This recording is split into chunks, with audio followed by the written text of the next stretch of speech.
tegas. Iran membantah duduk semeja dengan Amerika Serikat lanjut berunding.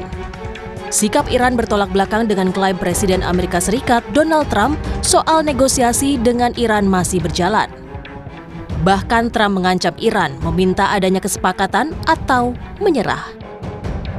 Trump bahkan menyebut Selat Hormuz berpeluang besar dibuka dalam bahasan negosiasi. Well, you'll find out today or tomorrow. I mean, they're going to go quickly, one way or the other. It's not very complex. We're talking about the strait, the opening of the strait, having it open literally by tomorrow, completely open. And that's phase one. And phase two is we then will talk about the nuclear. Penasehat militer pemimpin tertinggi Iran, Mohsen Rezai, menegaskan tidak ada negosiasi maupun kesepakatan damai baru dengan Amerika Serikat. Iran bahkan menyebut klaim Trump soal pembukaan total Selat Hormuz sebagai kebohongan publik. الان آتش بحثی وجود نداره ولی حملات ما معنا داره مثلا کوریدور دوم رو به هیچ وجه ما اجازه نمیدیم در تنگه هرمز کوریدور دوم باز بشه حتی اگر ناو هم بیارن ناوشو میزنیم اگر نیروی نظامی هم بیارن میزنیم فعلا ما کشتی‌ها رو تهدید میکنیم که نرن. Teheran telah berulang kali menutup Selat Hormuz sejak Amerika Serikat dan Israel melancarkan serangan terhadap Iran pada bulan Februari.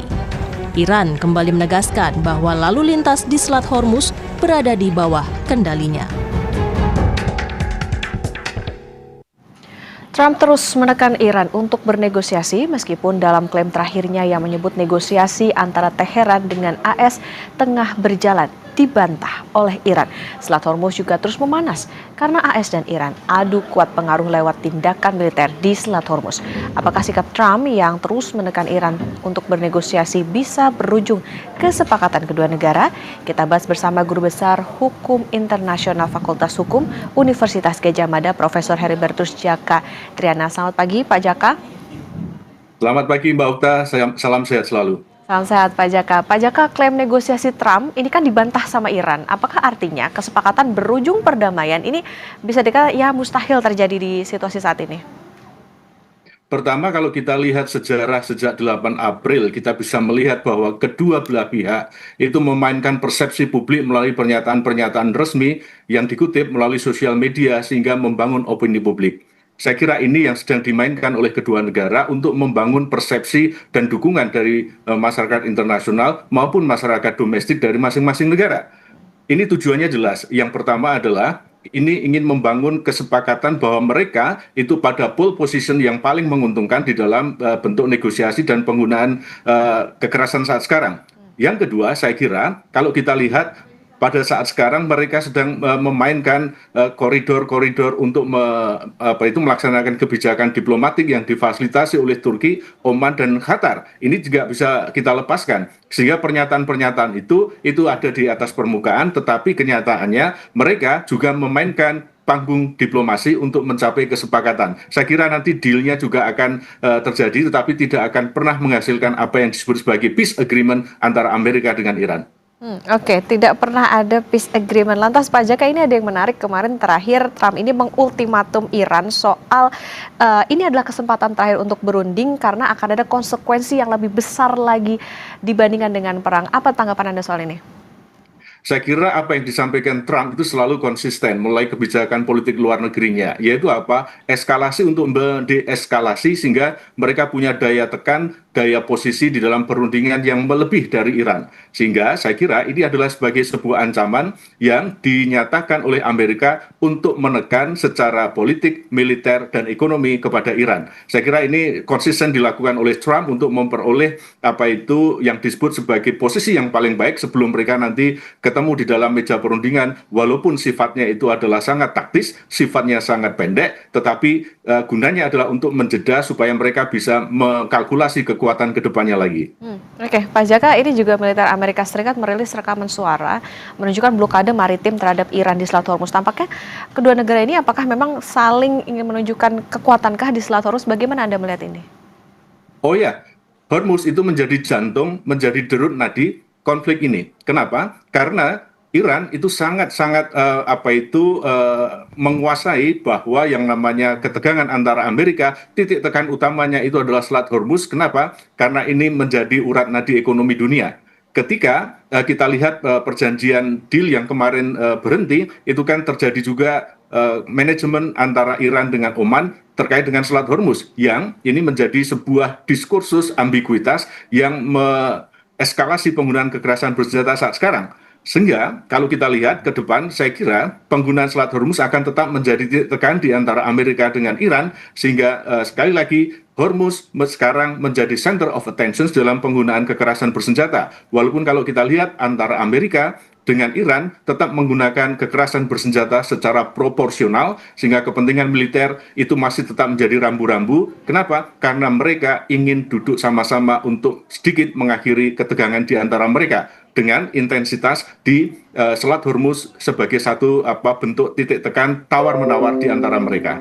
Oke, tapi Pak Jaka, kalau melihat sekarang lagi adu kuat nih di Selat Hormuz, kalau tadi dikatakan demikian, lantas untuk mencapai titik atau ada optimisme nggak soal tadi pencapaian peace agreement, atau paling tidak sama-sama saling menekan ego antar kedua belah pihak ini?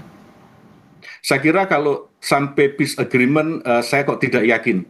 Yang terjadi adalah adanya satu deal jangka pendek yang mereduksi keterkaitan sifatnya teknis, taktis untuk kepentingan ekonomi, kepentingan militer jangka pendek. Intinya, nuklir, Hormuz, sanksi ekonomi terhadap Iran itu pasti akan direaktualisasi dalam kesepakatan-kesepakatan jangka pendek di antara para pihak. Sehingga saat sekarang penggunaan kekerasan bersenjata yang terukur itu menjadi pilihan antara Amerika dengan Iran yang sama-sama ingin memperoleh satu jembatan terkait dengan 3 isu utama itu tadi. Siapa yang mundur duluan, siapa yang maju duluan, siapa yang berkedip duluan, itulah nanti yang akan memperoleh keuntungan maksimal di dalam ketegangan penggunaan kekerasan bersenjata ini. Saya kira Iran juga melaksanakan taktik, yaitu tekan, tawar, dan juga lakukan diplomasi untuk mencapai titik temu di dalam penggunaan kekerasan bersenjata di antara mereka kedua ini. Oke, Pak Jaka, kalau melihat saat ini situasinya apa sih Pak yang membuat ya lagi-lagi semakin alot begitu, meskipun ini di sisi lain Amerika Serikat selalu mengklaim bahwa terjadi negosiasi, terjadi mediasi dan lain sebagainya terhadap Iran? Yang pertama adalah terkait dengan ketidakpercayaan di antara kedua belah pihak. Sejak awal ini kan dibangun atas dasar ketidakpercayaan. Kalau kita lihat sejarah antara Amerika dengan Iran, ketika kita melihat pelaksanaan JCPOA 2015, 2018 Amerika keluar dari JCPOA, itu kan menjadi sebuah sinyal bahwa di antara kedua negara ada ketidakpercayaan. Satu. Lalu yang kedua, kalau kita lihat terkait dengan penggunaan nuklir, ini kan juga menjadi sebuah diskursus yang tidak selesai di level bilateral, di level multilateral. Pertimbangan terkait dengan hak kedaulatan negara penggunaan nuklir untuk damai, lalu batas pengayaan uranium sampai level 60% kan juga menjadi sebuah ambiguitas di dalam penggunaan kebijakan politik luar negeri masing-masing negara. Yang ketiga, saya kira saat sekarang proksi di antara masing-masing negara juga semakin menguat, di mana ini membebani sektor ekonomi, sektor suplai alutsista militer itu juga semakin berat bagi kedua negara. Sehingga dari sisi ekonomi ini juga sama-sama terjepit. Kalau kita lihat Iran sekarang dompetnya juga sudah kosong, Amerika sudah mengeluarkan sekitar 530 triliun, ya, sehingga beban ini saya kira semakin menjadi hal yang sangat menekan di antara kedua negara, sehingga endingnya nanti adalah terjadi satu kesepakatan less to less appraisal di antara kedua negara untuk menghentikan pertikaian ini sehingga bisa terjeda kembali. Oke, Pak Jaka, tadi kalau misalnya dikatakan ada rasa ketidakpercayaan antar kedua belah pihak yang juga menarikkan soal bagaimana klaim adanya negosiasi tapi Trump ini tidak memberikan tenggat waktu. Apa yang bisa terjadi atau dampaknya apa karena tidak ada tenggat waktunya ini? Saya kira ini mengindikasikan bahwa Amerika siap untuk menggunakan opsi-opsi pertama militer, lalu yang kedua adalah tekanan internasional di level PBB misalnya, di level IAEA misalnya, dan juga di level regional. Saya kira opsi-opsi ini juga terkonfirmasi oleh CENTCOM ketika kemarin menyiarkan perencanaan terkait dengan opsi-opsi non-militer, karena mereka yakin bahwa opsi militer pasti akan ditanggapi Iran secara keras juga, sehingga alternatif-alternatif inilah yang sekarang sedang dilakukan kajian secara ekstensif, bahwa penggunaan tekanan Amerika kepada Iran dengan cara yang lain itu sedang dirancang, sedang digunakan sekali lagi untuk bisa membawa pada pole position yang paling baik untuk mencapai deals-nya. Oke, dengan adanya klaim tidak ada negosiasi dan sebagainya, apakah ini seperti apa? Iran menunjukkan bahwa posisinya lebih dari Amerika Serikat atau seperti apa, Pak Jaka? Saya kira itu pernyataan resmi, tetapi di belakang itu terjadi komunikasi-komunikasi bilateral diplomatik yang terjadi di antara Amerika dengan Iran. Kita bisa melihat saat sekarang Iran juga pada posisi kita akan bertahan tetapi tetap membuka pintu komunikasi diplomatik yang difasilitasi oleh 3 negara yang saya sebutkan tadi. Kenyataannya ini masih terjadi, kenyataannya ini masih terbuka, sehingga pernyataan resmi kadang berbeda dengan backdoor channel diplomasi yang sedang terjadi. Kita tunggu nanti, saya kira ini tetap di permukaan berbeda dengan di layar belakang. Semoga kedamaian, semoga nanti deal jangka pendek akan bertemu sebagai satu bentuk kompromi antara Amerika dengan Iran terkait dengan nuklir, Hormuz, dan sanksi ekonominya. Iya, tentu kita harapkan ada upaya-upaya diplomasi yang berhasil di antara kedua belah pihak. Pak Jaka, menarik juga soal bagaimana Hormuz ditutup, ini kan berefek langsung, tadi juga sudah disebutkan soal bagaimana kondisi energi global maksud kami. Apakah ini memang disadari penuh oleh Iran untuk menekan Amerika atau seperti apa, Pak Jaka? Pasti, ini adalah strategi militer Iran yang memang secara konsisten dilakukan. Kenapa? Karena mereka paham betul bahwa perang atau penggunaan kekerasan bersenjata saat sekarang, kalau Iran melawan dengan kecanggihan teknologi, alutsista mereka tidak akan mampu. Tapi mereka memiliki keuntungan geografis terkait dengan penggunaan Selat Hormuz, yang ini bisa menekan supply chain energi dunia, ekonomi, dan juga menekan secara global terkait dengan kepentingan non-politik Amerika di kawasan. Ini yang dimanfaatkan betul oleh Iran sehingga konfliknya bisa bertahan lama, sehingga reaching out dari kesepakatan itu selalu creeping ataupun merangkak sejalan sedikit demi sedikit, sehingga ini akan menjadi posisi yang lama karena memang Hormuz menjadi titik sentral di dalam pertikaian ini. Oke, ini saling punya kekuatan antar masing-masing negara. Tadi kalau satu dari segi alutsista maupun satu lagi dari segi punya kawasan yang dimana dikatakan Selat Hormuz. Nah, lantas saat perang AS Iran ini, Pak Jaka, ini kan juga tentunya merembet ke negara teluk lainnya di mana Arab Saudi dan Houthi Yaman ini juga ikut terlibat. Anda melihat apakah ini akan melibatkan semakin banyak negara lainnya karena itu tadi balik lagi soal bagaimana banyak kepentingan juga di dalam perang ini? Saya kira ya, bahwa redefinisi, reaktualisasi geopolitik kawasan itu semakin terlihat dalam eskalasi yang terjadi saat ini. Bagaimana saat sekarang Amerika mengembangkan latihan perang dengan Uni Emirat Arab dan juga Arab Saudi, ini menjadi sebuah tanda atau sinyal bahwa ketika konflik ini tidak akan selesai, ini akan menjadi bara yang akan lebih luas.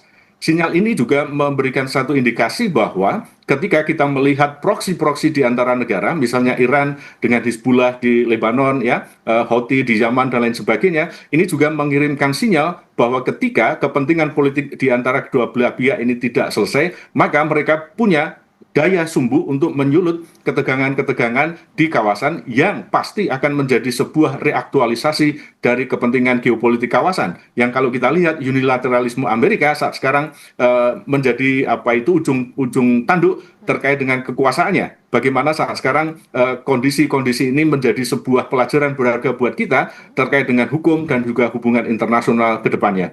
Oke, Pak Jaka, sedikit juga kita mundur sedikit soal bagaimana dampak energi itu tadi, apa yang tentunya perlu diwaspadai termasuk juga kita di Indonesia soal bagaimana dampak energi yang dikhawatirkan terjadi karena adanya masih ada ketegangan antara Iran dan juga Amerika Serikat ini. Pertama, harus dilakukan yang namanya diversifikasi produsen, supplier terkait dengan ketahanan energi nasional Indonesia. Produsen-produsen minyak, gas yang ada di wilayah-wilayah non-teluk perlu dikomunikasikan. Saya kira 3 bulan yang lalu Presiden Prabowo pergi ke Rusia, pergi ke negara-negara lain, ini menjadi sebuah indikasi bahwa langkah untuk alternatif supplier energi itu terjadi. Lalu yang kedua, saya kira bagaimana sekarang kita bisa meredefinisikan kemampuan ketahanan energi nasional perlu dibangun terkait dengan ketahanan bagaimana cara untuk memproduksi minyak kita sehingga tidak tergantung dari ekspor. Saya kira pembangunan kilang lalu juga pemanfaatan alternatif energi itu juga perlu digalakkan. Lesson learned dari konflik yang terjadi di Iran adalah itu. Bagaimana kita harus siap untuk bisa melakukan diversifikasi dan juga pemanfaatan energi-energi alternatif di nasional negara kita. Karena apa? Perang di Iran dengan Amerika membawa dampak baik langsung maupun tidak langsung yang mau tidak mau harus kita antisipasi ke depannya. Oke, ini perlu diperhatikan bagaimana Hormuz kembali memanas. Kita harapkan ada upaya-upaya diplomasi ataupun negosiasi. Kalau tadi Pak Jaka bilang di balik layar ini bisa menghasilkan keputusan yang baik. Terima kasih Guru Besar Hukum Internasional Fakultas Hukum Universitas Gadjah Mada, Heribertus Jaka Triana sudah bersama di Sapa Indonesia Pagi. Sehat selalu Pak Jaka. Sehat selalu, Mbak Uta. Saudara, meski operasi SAR kebakaran KM Mutiara Sentosa II telah dihentikan, sejumlah